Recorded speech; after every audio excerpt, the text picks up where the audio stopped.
Hello दोस्तों, सभी को गुड मॉर्निंग। फिजिक्स के ऑनलाइन क्लास में मैं दिलीप खंडेलवाल आप सभी का हार्दिक स्वागत करता हूं। तो अपन देखते हैं हमने क्या पढ़ा था। हमने पढ़ा था कि अपने पास जो तीन थ्योरम अपन पढ़ चुके थे। तीनों थ्योरम का एक बार मैं नाम रिपीट कर देता हूं आपके सामने। तो थ्योरम जो हमने पढ़ी थी वो हमने कौन कौन सी थ्योरम पढ़ी थी। हमने थ्योरम पढ़ी थी, एक तो फर्स्ट वाली थी अपने पास अध्यारोपण की प्रमेय, सुपरपोजिशन थ्योरम। सेकंड थ्योरम थी अपने पास पारस्परिकता की प्रमेय, रेसिप्रोसिटी वाली थ्योरम थी। थर्ड अपन ने पढ़ी थी कि मैक्सिमम पावर ट्रांसफर थ्योरम यानी अधिकतम शक्ति संचरण की प्रमेय। तो तीनों थ्योरम के एक एक न्यूमेरिकल भी हमने कर लिया था। अब हम क्या देखते हैं, नेक्स्ट थ्योरम पर आते हैं। नेक्स्ट थ्योरम है अपने पास थेवेनिन की थ्योरम। तो थेवेनिन की थ्योरम में होता है कि अपने पास कैसे निकालते हैं इसको, कैसे इसका सर्किट बनता है, वो चीज दिखेनी है। तो देखो, सबसे पहले तो बात करते हैं अपन थेवेनिन थ्योरम की। तो थेवेनिन थ्योरम को लिखते कैसे अपन, मान लेते हैं कि थेवेनिन थ्योरम में अपन जो पहले से डायग्राम, ये Z1, ये Z2 और ये Z3 हो गया, ये वोल्टेज सोर्स हो गया, ये क्या हो गया अपना लोड हो गया ZL, और यहाँ पे क्या अपने A और B है। तो सबसे पहले कह सकते हैं कि थेवेनिन थ्योरम एक टू टर्मिनल जाल होती है। टू टर्मिनल जाल यानी ये क्या अपने पास A और B क्या है, टू टर्मिनल है। तो अपने पास A और B टू टर्मिनल जाल को क्या करते हैं, उसकी आंतरिक प्रतिबाधा यानी अपन उसको प्रतिस्थापित यानी उसको रिप्लेस करते हैं किससे, एक तो ZEQ से, एक EEQ से। देखो अपने पास ये वाला डायग्राम था जो अपन पहले से बनाते आ रहे हैं। इसमें क्या किया, जो अपने पास Z1 Z2 Z3 इसको मैंने रिप्लेस कर दिया किससे, ZEQ से। और जो अपने पास जितने भी वोल्टेज सोर्स आते हैं उसको रिप्लेस कर दिया EEQ से। तो ये क्या हो गए, जितने भी जो इम्पीडेंस थे वो इम्पीडेंस तो कन्वर्ट हो गए अपने पास ZEQ में, और जो वोल्टेज थे वो किस में कन्वर्ट हो गए, EEQ में। तो अपन को वैल्यू किसकी निकालनी है, यहाँ पे ZEQ की वैल्यू निकालनी, EEQ की वैल्यू निकालनी, और कैसे सर्किट सॉल्व होता है। अब देखो, यदि मैं कोई भी ऐसा बड़ा सर्किट आ जाए उसको मैं थेवेनिन थ्योरम की सहायता से इन दो वैल्यू में कन्वर्ट करता हूँ। यानी जो Z1 Z2 और Z3 इंपीडेंस थे वो तो मैंने कन्वर्ट कर दिए ZEQ में, जो वोल्टेज थे उसको मैंने कन्वर्ट कर दिया, जितने भी थे चाहे एक थे दो थे, वैसे अधिकतर एक ही आएगा तो वो मैंने कन्वर्ट कर दिया EEQ में। तो ये हो जाएगा अपने पास ZL हो जाएगा। अब अपन बात करते हैं कि इसमें होगा क्या, सर्किट बनेगा कैसे। तो देखो, इसमें यदि मैं मानता हूँ कि यहाँ पे क्या है, अपने पास जो करंट आ रही है वो करंट कैसी आ रही है अपने पास, IL आ रही है। तो IL की बात करें तो ओम के नियम से आप निकाल सकते हो। देखो, ओम के नियम से क्या होता है, ओम का नियम होता है Ohm's law is equal to V is equal to I R. अपन को क्या निकालना है, यहाँ पे I निकालना है। तो I इज इक्वल टू क्या हो जाएगा, V बाय R होना चाहिए। अब यहाँ पे कौन सी करंट IL है, तो IL इज इक्वल टू, देखो V तो क्या होगा EEQ, तो V तो क्या होगा अपने पास EEQ अपॉन में R क्या होगा, देखो R ZEQ और ZL दोनों क्या इंपीडेंस है, दोनों कैसे है सीरीज कॉम्बिनेशन में। सीरीज में तो क्या होगा ZEQ प्लस का ZL। तो यही अपना जो कंसेप्ट कहलाता है, यही अपना क्या कहलाता है, इसे अपन कहते हैं थेवेनिन थ्योरम का व्यंजक। या अपन कह सकते हैं कि यही क्या अपने पास थेवेनिन थेवेनिन प्रमेय का व्यंजक है, थेवेनिन प्रमेय का व्यंजक है। तो ये क्या हो गया अपने पास, करना कुछ भी नहीं है, जो भी सर्किट आता है उस सर्किट को किस में कन्वर्ट करना है, EEQ में और ZEQ में कन्वर्ट करना है। देखो, ZEQ मतलब इक्विवेलेंट इंपीडेंस और इक्विवेलेंट वोल्टेज, इक्विवेलेंट इंपीडेंस और इक्विवेलेंट वोल्टेज। यदि हिंदी में बात करें तो तुल्य प्रतिबाधा और तुल्य वोल्टता। यदि मैं यहाँ इसको लिख लूँ कि IL तो क्या अपने पास, IL तो क्या अपने पास लोड में प्रवाहित धारा है, लोड में प्रवाहित धारा है। और जो ZEQ है वो क्या अपने पास तुल्य प्रतिबाधा है, तो ये हो जाएगा तुल्य प्रतिबाधा है।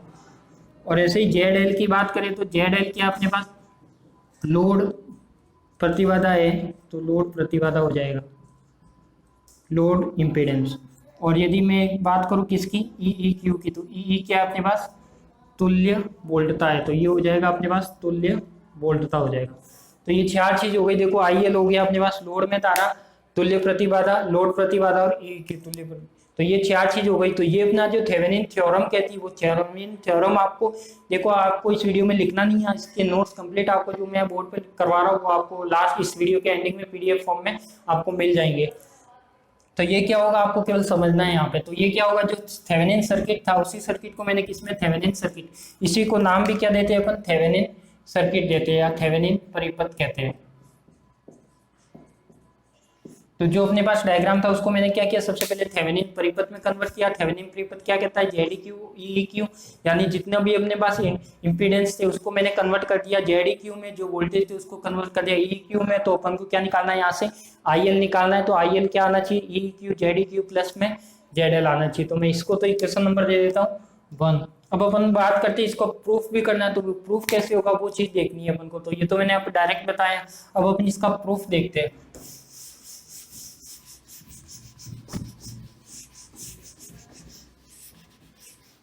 तो प्रूफ करने के लिए भी क्या करना पड़ेगा, सबसे पहले तो इसका कथन आपको समझ में आ गया होगा कि इसका स्टेटमेंट क्या कहता है।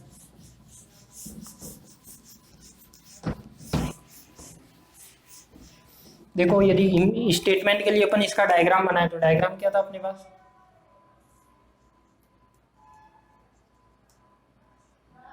ये जेड एल हो गया या जेड एल इम्पीडेंस लिख सकते हो, ये Z1 हो गया, ये Z2 हो गया और ये Z3 हो गया। यहाँ क्या हो जाएगा अपने पास, देखो आंतरिक प्रतिबाधा आती है, इंटरनल रेजिस्टेंस आता है, तो वो मान लेता हूँ ZS। यहाँ क्या हो गया प्लस माइनस E।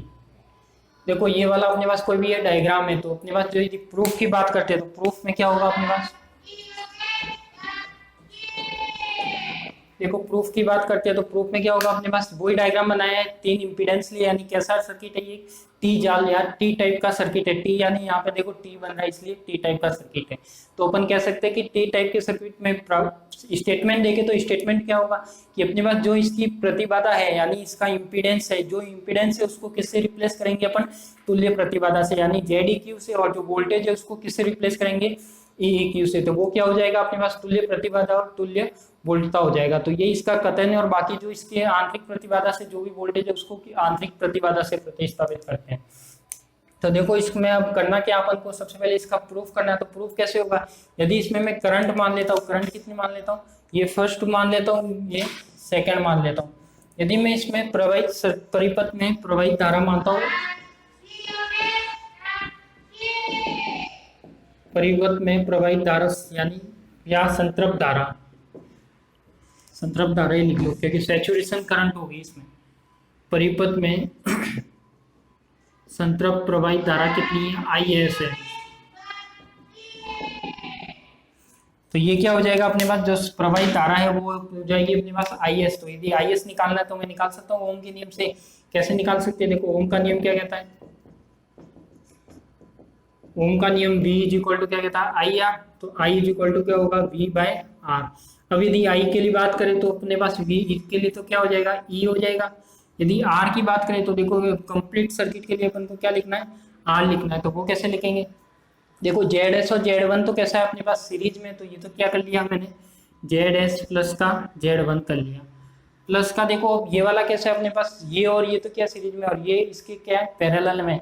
तो मैं लिख सकता हूँ एक तो Z3, तो ये एक तो हो गया अपना Z3, और Z2 और ZL कैसे है सीरीज में, तो Z2 प्लस का ZL। तो ये हो जाएगा अपने पास Z3 प्लस Z2 प्लस का ZL। देखो समझ में आ गया होगा, I इक्वल टू VR। अब यहाँ पे करंट कौन सी अपनी IS है, तो मैंने IS नाम दे दिया।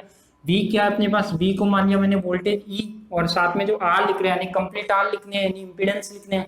तो यहाँ पे क्या होगा, ये वाला और ये वाला तो क्या सीरीज में तो ऐड कर दिए। फिर जो नेक्स्ट कॉम्बिनेशन में आएगा या सेकंड लूप की बात करें तो इसमें क्या होगा, Z3 और ये दोनों क्या है सीरीज में, तो इसको तो ऐड कर लिया Z2 प्लस ZL।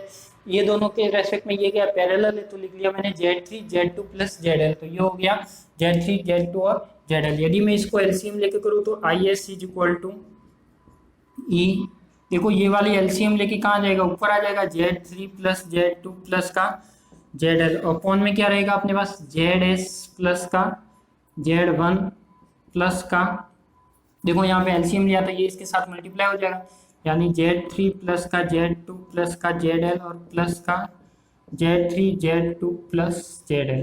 देखो मैं अब यहाँ पे कुछ सॉल्व करता हूँ, यानी IS इज इक्वल टू क्या हो जाएगा अपने पास, E Z3 plus Z2 plus का ZL हो जाएगा, साथ में क्या हो जाएगा अपने पास ZS प्लस Z1, और ये क्या हो जाएगा, देखो Z2 ZL को मैं एक अलग ब्रैकेट बना के लिख देता हूँ, यानी इसमें जो टर्म है अपने पास Z3 प्लस का Z2 प्लस का ZL प्लस का Z3 Z2 प्लस का ZL हो जाएगा।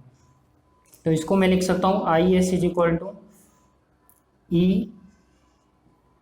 Z3 प्लस का Z2 प्लस का ZL, अपॉन में क्या हो जाएगा, देखो मल्टीप्लाई होगा, तो एक तो मैं लिख सकता हूँ कि ZS प्लस का Z1 और साथ में Z2 प्लस का ZL आ जाएगा। एक देखो इसका इसके साथ मल्टीप्लाई कर लिया, और दूसरा मल्टीप्लाई क्या होगा अपने पास, Z3 ZS प्लस का Z1 हो जाएगा, तो ये हो जाएगा प्लस का Z3 Z2 प्लस का ZL। तो इसको मैं लिख सकता हूँ, यदि और इसको सॉल्व करें तो आई एस इक्वल टू कितना आ जाएगा, देखो ई Z3 प्लस का Z2 प्लस का ZL, और ये क्या आ जाएगा अपने पास, देखो इसमें Z2 प्लस ZL कॉमन निकाले तो Z2 प्लस ZL, या फिर इसको एक बार तो ऐसे ही रहने दो, अपन इसमें कुछ आगे और भी करना। तो इक्वेशन नंबर कितनी दी थी अपन ने, फर्स्ट दे दी थी, तो इसको मैंने दे दी 2। तो आप इसको एक बार लिखना हो तो लिख लो, स्क्रीनशॉट लेना हो तो स्क्रीनशॉट ले लो।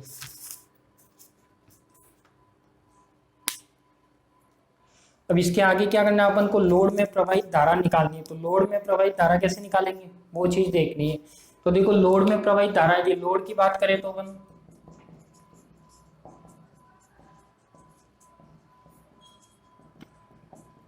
देखो एक अपने पास एक लोड में प्रवाहित धारा आती है। तो लोड में प्रवाहित धारा निकालने के लिए क्या करते हैं, जैसे अपने पास यहाँ पे लोड में प्रवाहित करंट, यानी यहाँ पे जो करंट निकालना है यानी IL निकालना है।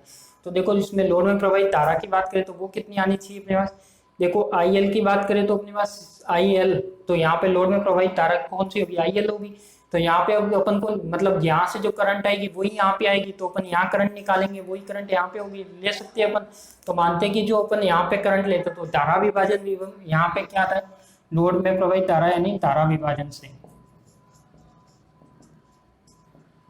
तो धारा विभाजन यानी करंट डिवाइडेशन क्या कहता है, यदि यहाँ पे आपको करंट निकालनी है तो जो इसका ऑपोजिट रेजिस्टेंस है, यानी जो इसका रेजिस्टेंस है Z3 है, तो इसको क्या लेना है, Z3 अपॉन में जो टोटल रेजिस्टेंस है वो Z2 प्लस Z3 प्लस का ZL, और इंटू मल्टीप्लाई में जो संतृप्त करंट यानी इससे जो पहले करंट आ रही थी वो कितनी आ रही थी, IS, तो वो लेनी है IS। धारा विभाजन क्या कहता है, करंट डिवाइडेशन क्या कहता है, अपने पास जो यहाँ पे करंट निकालनी है वो यहाँ से जो करंट आएगी वही यहाँ पे आएगी। तो अपन यहाँ पे करंट फाइंड आउट करें तो अपन निकाल सकते हैं, वही करंट यहाँ पे होगी। तो यहाँ पे जो करंट आएगी वो कितनी आएगी, Z3, यानी इसका ऑपोजिट लेना है तो ऑपोजिट तो ऊपर आएगा, जो तीनों का ऐड होगा, जो उस लूप में जितने भी रेजिस्टेंस होंगे वो नीचे आएगा, और उसके जो पहले करंट आ रही है यानी जो करंट सोर्स है यानी IS है उसका क्या होगा, मल्टीप्लाई होगा। ये तो क्या बात की अपन ने करंट सोर्स की। यदि यहाँ पे वोल्टेज सोर्स की बात करें यानी वोल्टता विभाजन नियम से, तो वोल्टेज की बात करते तो क्या आता, देखो यहाँ पे ऊपर Z2 आता है, यानी Z2 ऊपर निकालना है तो Z2 ऊपर, नीचे Z3 प्लस Z2 प्लस का ZL आता, और साथ में क्या आता, V आता। तो यहाँ पे क्या आ रहा है, यहाँ पे जब करंट डिवाइडेशन लगा रहे तो I आ रहा है, यदि वोल्टेज लगाते तो V आता। चेंज क्या है दोनों में, यदि वोल्टेज निकालना है यहाँ पे वोल्टेज डिवाइडेशन लगाते हैं, वोल्टेज विभाजन निकालते हैं, तब तो क्या होगा, ये तो वोल्टेज हो जाएगा, और ये क्या हो जाएगा, यानी यहाँ पे Z2 पर निकालना है, Z2 ऊपर बाकी नीचे इंटू V। यदि करंट का निकालना है तो इसका ऑपोजिट ऊपर आएगा, ये नीचे और इंटू IS, तो ये निकालना है। तो ये वाला आपको आ जाना चाहिए। तो ये क्या होगा, देखो धारा विभाजन विधि से यदि मैं क्या निकालता हूँ, यहाँ पे IL निकालता हूँ, तो देखो IL क्या आ जाएगा अपने पास, EZ3, यानी ये वाला धारा विभाजन विधि से Z2 प्लस का Z3 प्लस का ZL, और साथ में क्या आ जाएगा IS। इसको मैं दे देता हूँ समीकरण नंबर 3। अब क्या करें, मैं समीकरण IS का मान है अपने पास, तो IS का मान क्या रखता हूँ, यानी समीकरण 2 से 3 में रखने पर। तो देखो इसका प्रूफ आता है या नहीं आता वो चेक करना अपन को।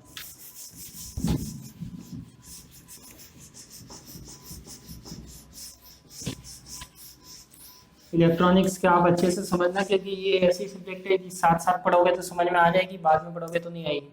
तो ये हो जाएगा देखो IL इज इक्वल टू, ये हो जाएगा अपने पास EZ3 अपॉन में Z2 प्लस Z3 प्लस का ZL इंटू IS की वैल्यू कितनी हो जाएगी अपने पास, IS की वैल्यू क्या हो जाएगी अपने पास, E होगा क्या, E साथ में आ रहा था कि अपने IS में, या कुछ मिस्टेक कर ली,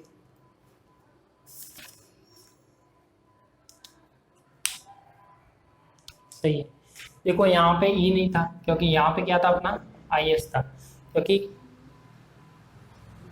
सॉरी एक मिनट, IL की बात करें तो देखो IL तो क्या आ जाएगा अपने पास, यहाँ पे E थोड़ी आएगा, क्योंकि जो धारा विभाजन कर रहे हैं, धारा विभाजन क्या आ रहा है, Z3 Z2 Z3 into IS आ रहा है, तो ये केवल यही आएगा, तो इसके साथ ही नहीं आएगा। तो ये हो जाएगा अपने पास क्या IS, तो IS के वैल्यू का मान रख लें तो EZ2 Z3 plus Z2 plus का ZL हो जाएगा। साथ में क्या हो जाएगा, जो ये कंप्लीट ब्रैकेट था अपने पास, यानी Z S plus Z one, साथ में जेड टू प्लस का जेड एल प्लस का Z three, Z S plus का Z one, Z S plus का जेड वन और प्लस का Z three, Z two plus का जेड एल, ये हो जाएगा। यानी कितनी टर्म थी, ये टर्म थी अपने पास, 3 टर्म थी। देखो यहाँ से ये तो कैंसिल आउट हो जाएगी, तो अपने पास आई एल क्या बचेगा अपने पास, ई जेड थ्री अपॉन में क्या रह जाएगा अपने पास। देखो यहाँ से मैं Z two plus Z L common निकाल देता हूँ, यानी Z two plus Z L क्या किया, कॉमन निकाला, तो ये क्या आ जाएगा, देखो यहाँ से तो आ जाएगा जेड एस प्लस का जेड वन प्लस का क्या आ जाएगा, देखो Z two plus Z L, यानी एक तो यहाँ से ये कॉमन आ गया तो ये बच गया, और यहाँ से ये कॉमन आएगा तो प्लस का जेड थ्री बचेगा, और प्लस क्या आ जाएगा अपने पास, Z three Z S plus का जेड वन हो जाएगा। तो ये हो जाएगा अपने पास ये। अब इसको मैं क्या करूँ, यहाँ पे यदि क्या करें, ये तो हो गया अपने पास Z two plus Z L क्या ले लिया, बाहर ले लिया, तो ये वाली टर्म आ गई। अब यदि मैं इसको बाहर ले लूँ तो ले सकता हूँ क्या इसको बाहर, या नहीं ले सकते, जेड थ्री जेड एस और जेड वन को यदि बाहर ले तो क्या आना चाहिए, देखो एक बार,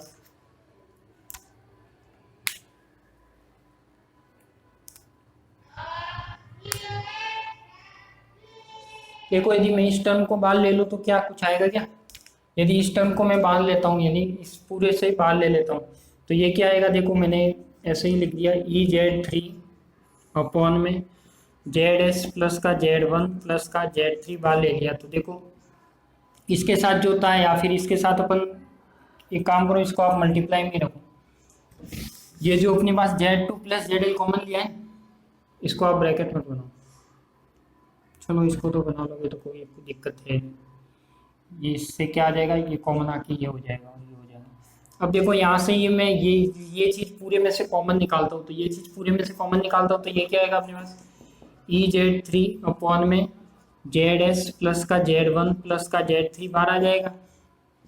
तो ये क्या रहेगा, देखो अपने पास जब ये वाली चीज़ बाहर आ गई तो अपने पास रहेगा, एक तो ये प्लस में रहेगा यानी जेड टू प्लस का जेड एल, और प्लस का रहेगा Z three Z S plus का जेड वन, और नीचे क्या आ जाएगा अपने पास, Z S plus Z one plus Z three, यानी यहाँ पे कॉमन नहीं आ रहा था तो ये टर्म कहाँ जाएगी, इसके नीचे जाएगी, तो ये वाली टर्म आ जाएगी। तो अपने पास जो आई एल आएगा वो कितना आएगा, ये आएगा। तो अपन कह सकते हैं कि जो जेड ई क्यू की वैल्यू होगी, जेड ई क्यू की वैल्यू क्या होगी अपने पास, ये इस फॉर्म में आ गई, यानी जेड एल को तो मैं इस फॉर्म में लिख सकता हूँ, यानी I L is equal to E Z three upon में Z S plus Z one plus का जेड थ्री, इसको मैं लिख सकता हूँ जेड एल प्लस का जेड टू प्लस का Z three Z S plus का जेड वन अपॉन में जेड एस प्लस का जेड वन प्लस का जेड थ्री, तो ये लिख सकता हूँ। यानी जो ये वाली टर्म आएगी, अपन जब जेड ई क्यू और ई क्यू वैल्यू निकालेंगे तो जो ये वाली टर्म आएगी वो क्या आएगी अपनी, जेड ई क्यू आएगी। तो अपन एक बार तो इसको यहाँ तक ही करते हैं, तो ये अपना क्या निकल गया, यहाँ पे आई एल निकल गया, तो I L current equation number कौन सी हो गई, 4। एक बार इसका स्क्रीनशॉट ले लो फिर अपन आगे बढ़ते हैं।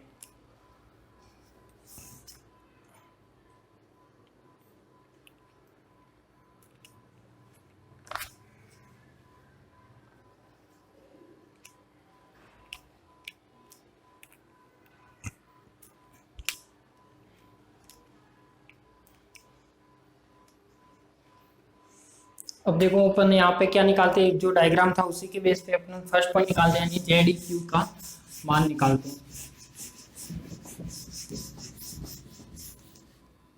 ये तो रहने दो, इसकी जरूरत पड़ेगी नहीं। एक यदि मैं इसकी बात करूँ, यानी फर्स्ट पॉइंट की बात करूँ, फर्स्ट पॉइंट क्या है अपने पास, जेड ई क्यू का मान, यानी इक्विवेलेंट ऑफ इम्पीडेंस। तो इक्विवेलेंट ऑफ इम्पीडेंस की वैल्यू निकालने के लिए क्या करें, मैं वही डायग्राम बना देता हूँ जो अपन ने पहले बनाया था। अब देखो इसमें करना क्या है, जब जेड ई क्यू का मान निकालना है तो ये 1 हो गया, जेड टू हो गया, जेड थ्री हो गया, और इसमें कितना हो गया, जेड एस हो गया, और ये क्या हो गया, जेड ई क्यू की मान हो गया। अब इसमें करना क्या है, जब जेड ई क्यू का मान निकालो तो जेड ई क्यू के मान में क्या करना है आपको, जेड इक्यू के मान निकालने के लिए जो इसका निर्गत सिरा है यानी जो आउटपुट टर्मिनल था या आउटपुट गेट था वो क्या करना है, खुला रखना है। तो इसको मैंने क्या कर दिया, जेड इक्यू को ऐड नहीं किया, ये केवल क्या है अपने पास खुला है।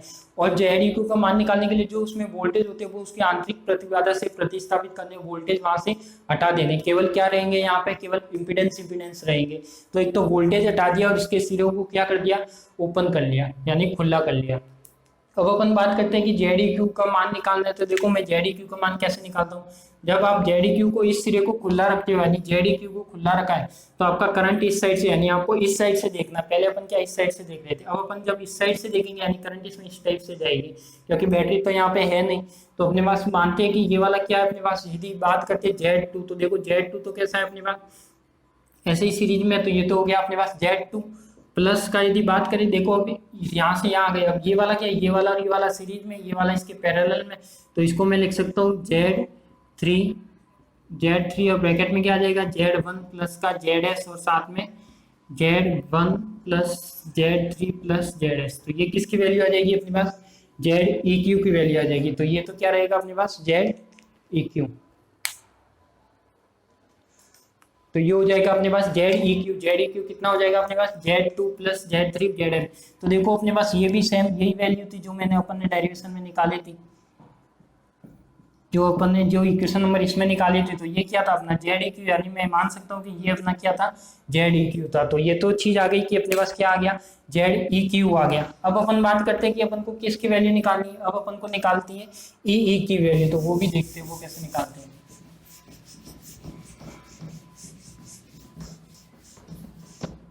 यदि बी पॉइंट की बात करें यानी ई क्यू की,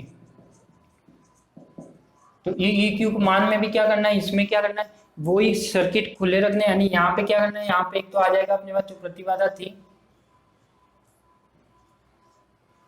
यानी यहाँ पे ये जेड एस रहेगा और प्लस माइनस ई रहेगा। अब यहाँ पे क्या निकाल हो जाएगा अपना ई क्यू। अब देखो यहाँ पे सर्किट खुला है यानी ई क्यू को हमें क्या करना है, यहाँ पे निर्गत सिरे जब खुले हैं, निर्गत सूर्य खुले यानी अपन कह सकते हैं कि ये सर्किट कैसा है, अधूरा है, जेड टू और जेड थ्री। यानी अपन कह सकते हैं कि जो सर्किट है वो कैसा है, अधूरा है। यहाँ पे करंट इसमें प्रवाहित होगी नहीं क्योंकि ये सिरा खुला है। तो जो करंट जाएगी वो केवल कहाँ से जाएगी, इसमें ही घूम के जाएगी। तो अपन कह सकते हैं कि जो यहाँ पर यदि अपन को क्या निकालना है, वोल्टेज का मान निकालना है, तो वो वोल्टेज किसके इक्वल होना चाहिए, यहाँ पे जो वोल्टेज आएगा इसी के इक्वल ये होना चाहिए। तो अपन कह सकते हैं कि वो क्या होगा, वो चीज निकालनी है। तो देखो मैंने धारा विभाजन विधि से वोल्टेज यदि आप डायरेक्ट निकालना चाहो तो भी निकाल सकते हो। कैसे निकालोगे डायरेक्ट, मैंने बताया कि यदि वोल्टेज का मान निकालना है तो वोल्टेज विभाजन विधि से तो कैसे निकालते हो आप, जेड थ्री यानी यहाँ पे निकालना है तो इसका मान क्या होगा, जेड थ्री अपॉन में तीनों का डिवाइड यानी जेड वन प्लस का जेड एस प्लस का जेड थ्री इंटू क्या आना चाहिए ई। तो ये क्या आ जाएगा अपना ई क्यू का मान आ जाएगा। यदि आप ओम के नियम से निकालना चाहो तो ओम के नियम से भी निकाल सकते हो। तो ओम के नियम में क्या करना है आपको, वही चीज करनी है।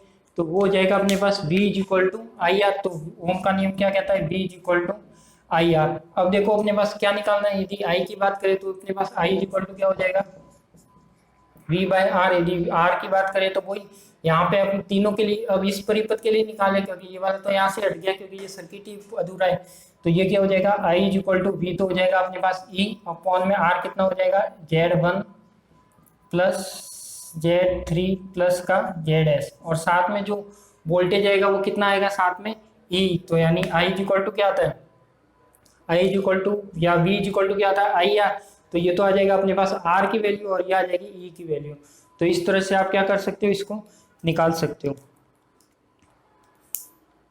क्योंकि ये अपन क्या कर रहे थे, आई की वैल्यू निकाले। देखो आई की वैल्यू तो क्या आ जाएगी, ये आ जाएगी। अपन को क्या निकालना है, एक बार इसको बता दो, आपको कंफ्यूज हो रहा है। V is equal to I R, ये मैंने क्या निकाल लिया, आई तो निकाल लिया।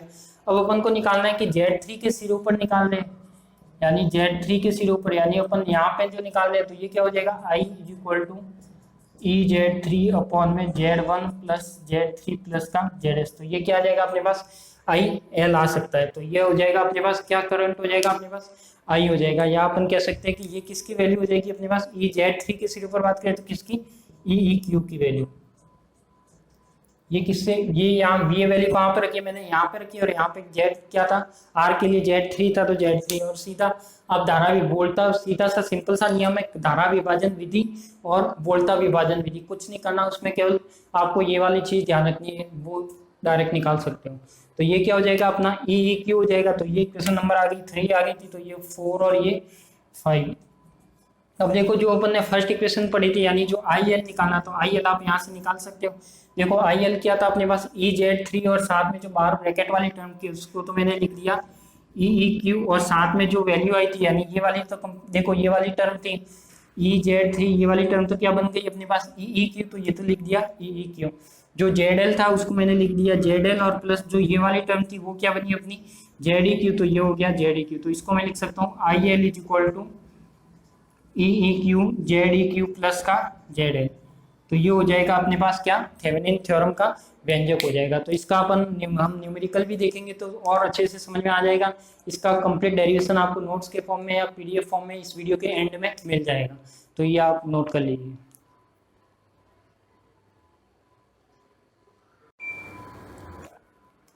देखो हम थेवेनिन प्रमेय का एक क्वेश्चन करते हैं। तो थेवेनिन प्रमेय अपन ने पढ़ ली थी। तो थेवेनिन प्रमेय के लिए अपन को क्या क्या रिक्वायरमेंट होती है, पहले तो इस सर्किट को एक सर्किट में कन्वर्ट करना। तो इसका यदि थेवेनिन सर्किट बनाए तो वो क्या बनेगा अपने पास, वही जो पहले फर्स्ट में बनाया था ZEQ, ये हो जाएगा अपने पास EEQ, और साथ में ये क्या रहेगा अपने पास ZL जो है वो है ये। तो ये अपना क्या कहलाएगा थेवेनिन सर्किट कहलाएगा। अब अपन बात करते हैं कि सबसे पहले तो अपन को क्या चाहिए इसमें, देखो अपन को फर्स्ट में चाहिए ZEQ का मान।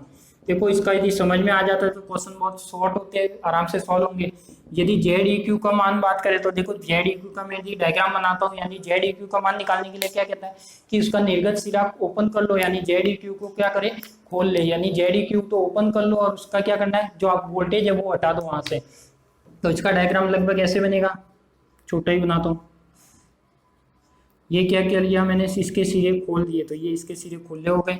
ये इसका आंतरिक प्रतिबाधा हो गई यानी इंटरनल रेजिस्टेंस हो गया। यानी यहाँ पे इंटरनल कुछ भी नहीं दे रखा तो मैं मान लेता हूँ कि ZS ओनली कितना होगा, कुछ नहीं दे रखा तो यहाँ पे 0।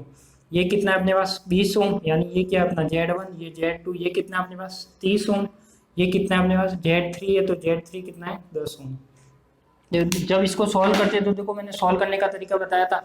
जब आप ZEQ मानते हो या ZEQ निकालते हो, ZEQ को कहाँ से चलना है आपको, इस साइड से चलना है। यानी ZEQ निकालते टाइम आप जब यहाँ से चलोगे तो ये तो क्या आएगा अपना Z2, तो Z2 हो गया। अब इस लूप की बात करेंगे तो देखो ये वाला तो लूप सीरीज में और ये पैरेलल में, तो इसको मैं लिख सकता हूँ Z3 प्लस का Z1 प्लस का ZS अपॉन में Z3 प्लस का Z1 प्लस का ZS। देखो इजी सा काम है, करना कुछ नहीं है। ये वाला निर्गत सिरा ओपन कर लिया, ओपन करने के बाद क्या होगा इसका ZEQ की वैल्यू, तो ये Z2 हो गया, और इस लूप में आने के बाद ये पैरेलल है, ये दोनों सीरीज में है, तो क्या कर लिया ये वाला रिलेशन इससे आ जाएगा और ये वाला यहाँ आ जाएगा। तो देखो ZEQ की वैल्यू कैसे निकलेगी, Z2 कितना है अपने पास, Z2 कितना है 30 प्लस Z3 कितना है, Z3 है अपने पास 10, Z1 कितना है 20 प्लस का ZS कितना है 0 अपॉन में देखो 20 और 10 30 हो जाएगा, प्लस का 0 तो ये हो जाएगा 30। तो देखो इसमें कितना आ जाएगा 30 प्लस 200, ये कितना होगा 20 और 10 200 अपॉन में 30, तो ये हो जाएगा। तो इसको मैं लिख सकता हूँ कि ये कितना दे देगा अपन को 3 तिया 90 प्लस 20 अपॉन में 3 इज इक्वल टू 110 अपॉन में 3। यानी देखो इस सर्किट में जो ZEQ का मान आया वो तो कितना है अपने पास 110 अपॉन में 3। अब अपन को सेकंड में क्या निकालना है, सेकंड में निकालना है अपन को वही सेम सर्किट यानी EEQ निकालना है, यानी B क्या निकालना है अपन को EEQ का मान निकालना है। तो देखो E मान के लिए मैं डायग्राम बना देता हूँ वापस।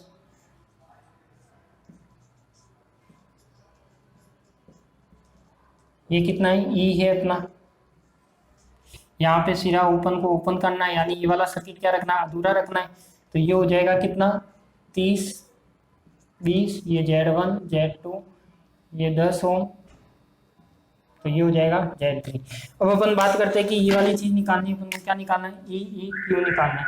तो देखो EEQ निकालने के लिए मैंने क्या बताया था, यहाँ पर क्या अपन को यहाँ पे वोल्टेज निकालना है। तो देखो पैरेलल में वोल्टेज समान होता है, तो यहाँ पर जो वोल्टेज है वो यहाँ पर होगा, तो यहाँ पर जो वोल्टेज फाइंड आउट करेंगे वो यहाँ पर होगा। तो अपन यहाँ पर वोल्टेज निकालने के लिए क्या करते हैं, देखो Z3 अपॉन में Z1 प्लस Z, देखो यहाँ पे जब इसका वोल्टेज निकालना है तो क्या होगा अपने पास यहाँ पर वोल्टेज निकाले यानी यहाँ पे निकाले, तो ये हो जाएगा Z3 अपॉन में क्या हो जाएगा ये ZS है, तो Z1 प्लस ZS प्लस का Z3 और साथ में मल्टीप्लाई किसका होगा अपने पास E का, यानी E कितना है अपने पास E जो आउटपुट इनपुट का है। तो देखो Z3 की वैल्यू कितनी है 10, ई कितना है अपने पास 60, ये तीनों ऐड होंगे यानी Z1 कितना है 20, ZS कितना है 0, Z3 कितना है 10। तो ये कितना हो गया अपने पास 600 अपॉन में 30, यानी यही होगा अपने पास 600 अपॉन में 30, और तो ये हो जाएगा अपने पास 60/3, यानी कितना 3 दूनी 6 20, यानी अपन कह सकते हैं कि जो ई का मान आया वो कितना आया अपने पास 20 वोल्ट, यानी ये कितना हो गया अपने पास 20 वोल्ट।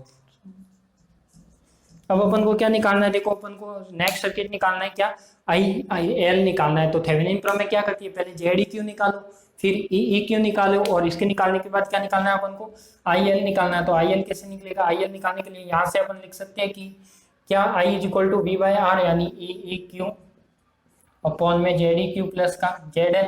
तो देखो ई क्यू कितना आ गया अपने पास 20 वोल्ट, अपॉन में ई क्यू की वैल्यू कितनी आ गई 20, जेड क्यू का मान कितना है 110/3, और प्लस की जेड एल की वैल्यू कितनी है अपने पास 30 ओम, तो ये हो गया 30। तो इसको सॉल्व करेंगे तो कितना आएगा 20 अपॉन में 110/30 प्लस का 90, ये 3 एलसीएम लेके मैं कहाँ भेज दूँ, ऊपर भेज दूँ। तो ये हो जाएगा अपने पास 3 दूनी 6 60 अपॉन में 110 प्लस 90 200, तो ये हो जाएगा 3/10, यानी ये क्या हो जाएगा अपने पास आई एल, यानी अपन कह सकते हैं कि जो आई एल होगा कितना होगा 0.3 एम्पियर।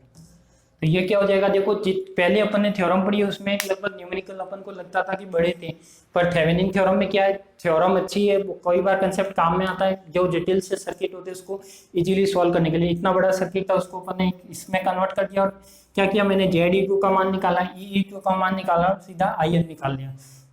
तो एक बार समझ लेना, जेड ई क्यू का मान निकालना है तो इसका निर्गत सिरा खुला कर दिया, इसके यहाँ से वोल्टेज हटा दिए, तो ये क्या होगा अपने पास Z E Q is equal to Z2, यहाँ पे इस लूप में आएंगे तो ये इसके पैरेलल में, तो इन दोनों को तो ऐड करना है सीरीज में, इसलिए ये इसके पैरेलल में, तो ये वाला रिलेशन आ जाएगा। ऐसे ही ई को मान निकालना है तो आप डायरेक्ट निकालो, धारा विभाजन या करंट विभाजन या वोल्टा विभाजन, वो वाला मेथड लगाओगे तो आपका ई क्यू निकलेगा, और ये क्या आ जाएगा आई एल आ जाएगा। तो ये आपकी क्या थी थेवेनिन थ्योरम थी। तो हमने 4 थ्योरम कंप्लीट कर चुके हैं। इस चैप्टर की लास्ट एक थ्योरम बच रही है अपने पास, जो है नॉर्टन थ्योरम, जो अपन नेक्स्ट क्लास में करेंगे, और इसी के साथ अपना ये चैप्टर क्या हो जाएगा पूरा हो जाएगा। तो आप इनके इलेक्ट्रॉनिक्स का क्वेश्चन अच्छे से समझते रहना, लास्ट में मैं इसकी आपको क्वेश्चन सीरीज भी ला के दूंगा। तो आप सभी को धन्यवाद।